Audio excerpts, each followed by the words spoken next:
மூசா அலைஹிஸ்ஸலாம் முன்னால் கடல், பின்னால் ஃபிரௌன். மூசாவுடைய சமூகம் சொன்னது, மூசா எம்மை கைவிட்டு விட்டீர். மூசா அலைஹிஸ்ஸலாம் சொன்னார்கள், கல்லா, ஒருபோதும் அல்ல. இன்னமா ரப்பி, என்னை படைத்த இறைவன் என்னோடு இருக்கிறான், அவன் எனக்கு வழிகாட்டுவான். மூசா அலைஹிஸ்ஸலாம் அவர்களுக்கு கடலை பிளந்து வழிகாட்டினான் இறைவன். இப்ராஹிம் அலைஹிஸ்ஸலாம் நெருப்பில் வீசப்பட்டார்கள். நெருப்பு சுட்டரித்து விடும் இப்ராஹிம் என்று சொன்னார்கள். ஹஸ்புனல்லாஹ், என் இறைவன் போதுமானவன் என்று சொன்னார்கள்.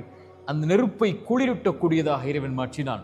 ஹாஜரா அலைஹிஸ்ஸலாம், இப்ராஹிம் அலைஹிஸ்ஸலாமுடைய மனைவி, அவர்களை விட்டார்கள் பொட்டை பாலைவன பூமியில் அவருடைய கை குழந்தையோடு. இப்ராஹிம் அலைஹிஸ்ஸலாமை பார்த்து அந்த பெண் கேட்டார்கள், இதை செய்யக்கூடியதும் இறைவனா? ஆம் என்று சொன்னவுடன் அந்த பெண் சொன்னார்கள், ஃபஇதன் லா யுதையுனா, அப்படி என்றால் அந்த இறைவன் எம்மை கைவிட மாட்டான். இந்த பூமியை நோக்கி மக்களை இறைவன் கொண்டு வந்து சேர்ப்பான்.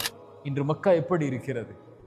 இறை தூதரை பாதுகாத்த, இப்ராஹிமை பாதுகாத்த, நபி மூசாவை பாதுகாத்த, ஹாஜர் அவர்களை பாதுகாத்த இதே வார்த்தை கஷ்டத்தில் சிக்கி தவிக்கக்கூடிய, சிரமங்களால் அகப்பட்டிருக்கக்கூடிய, வாழ்வின் இருளில் மூழ்கி கொண்டிருக்கக்கூடிய, கடனில், நஷ்டத்தில், செல்வ இழப்பில், சோதனைகளில், உயிரிழப்புகளில், பிரிவில், தனிமையில் சிக்கி தவிக்கக்கூடிய எல்லோர்களையும் வாழ்வில் விடுதலையாக்கும்.